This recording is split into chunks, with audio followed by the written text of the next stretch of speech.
us, made the world. This is why we say it's our Creator who designed all of these things. Okay? And our Creator will be unlike us, different than us. If the Creator was like us, we'll also share the same deficiency. So the Creator cannot be like us. All of us have to depend on something that is independent. Our Creator, we say, is therefore independent and self-sufficient. Didn't have a beginning, cannot have a beginning, has to always be there.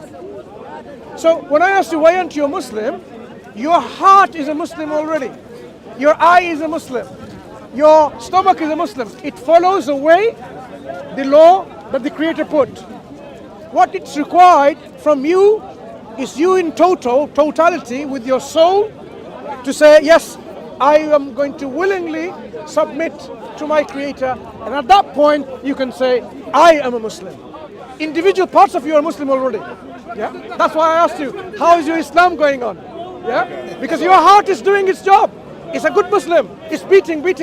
As we are talking now, are you telling your heart to beat? No. So it's a good Muslim. It's doing its job. So what is the difference between the evolutionary aspect of the Muslim thought and the Christian thought? Because neither really believe in evolution. So what's the difference? Evolution is a process which requires an agency with intelligence to drive it. Yeah? So even if evolution, as they say, scientists say today, this is how it happened, it still needs a agency to drive that process, to program this process. Who has the power and the will as a minimum requirement? Ability and the will to do it. Otherwise it's not going to happen. Yeah? So evolution doesn't deny or disregard the existence of a God. Just because you know how this phone is made, if you are a phone engineer, hardware engineer, does that mean the phone came by itself? No. It doesn't. You just know the process. Yeah? So likewise, if you learned about this universe, how it's operating, how there is laws of motion, yeah, laws of gravitation, it doesn't mean no one put it there. It means you just learned how things work. But it doesn't exclude a lawgiver. It doesn't exclude a maker, a creator. So in that sense, Christians and Muslims, they both believe in the existence of God, who is in control of everything. Whether driving the whole process via evolution or special creation, still God, the creator, is ultimately in charge and controlling the affairs of all the world. Can you even imagine, for example, the balance of nitrogen and oxygen in air that we breathe in? If that wasn't in that proportion, do you know we're going to die?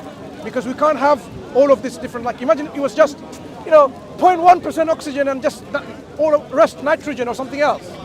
We'll be able to live properly. If the water wasn't the properties of, I'll tell you about a little bit water. Do you know water is actually from the family of alcohol? People don't know that. It's a family from the alcohol chemically.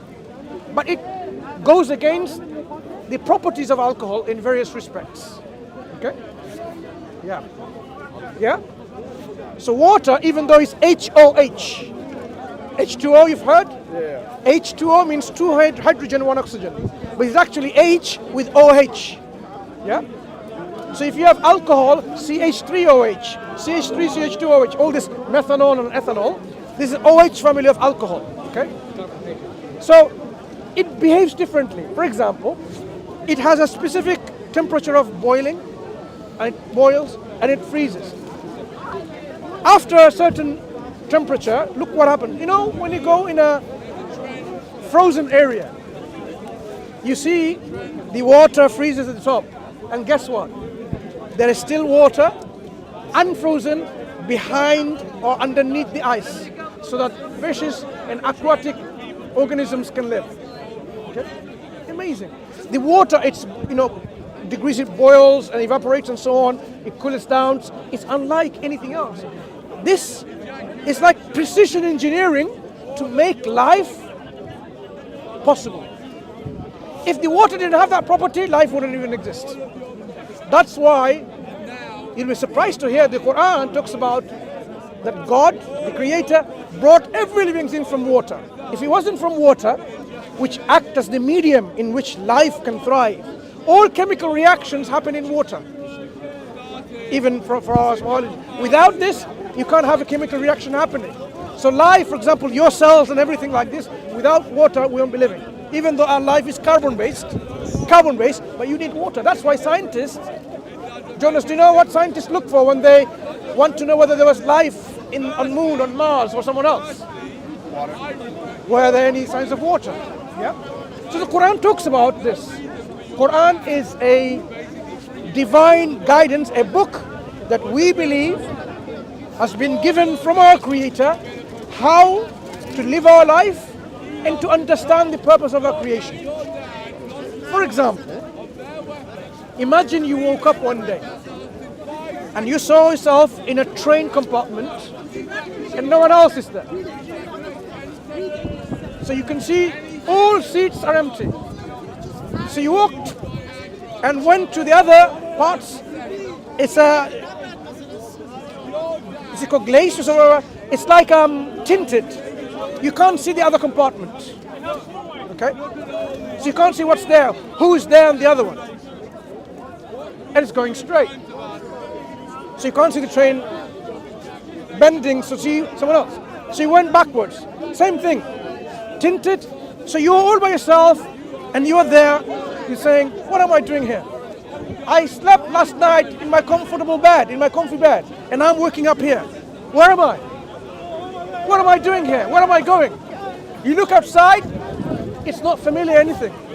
It doesn't look like England. It doesn't look like London. It doesn't look like UK at all.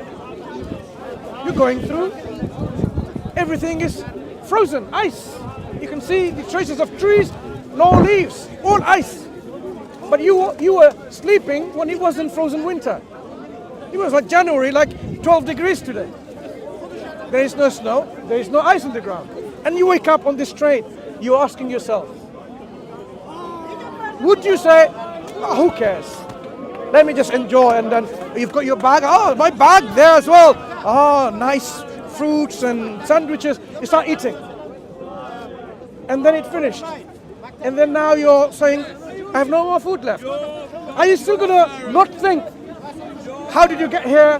What are you doing here? Where are you going? Or are you gonna simply think, let's have some fun? 12 hours later, when you realize you want to go to the bathroom, there is no bathroom. You're gonna now start thinking, where am I? What am I doing here? There's no bathroom. You're gonna eventually start thinking, how did I get here? What am I doing here in the first place? And where am I going? These questions will come to you, for sure. So when you are here in this life, Jonas, it is also necessary and meaningful and reasonable to ask, where did I come from? What am I doing here? And where am I going to go? Isn't it reasonable? Because did you exist 500 years ago? You haven't got a clue. Because you know your mom and dad told you were born on this day, so you are about this years old. And you know you're going to die because everyone else is dying. And you have this confidence that, you know what, I'm going to die as well. Like there's no reason for me to believe that I'll live forever because everyone else is dying. Yeah? So you will be asking, then where am I going after I die? These questions, we should not leave this for later and get ourselves busy with having fun with girlfriends and boyfriends and restaurants and foods and movies and music and so on, because they're not going to help us to answer those questions. Do you agree? Yeah, I appreciate you. Thank you. Mansour, right? Yeah. Nice to meet you, man. I appreciate it.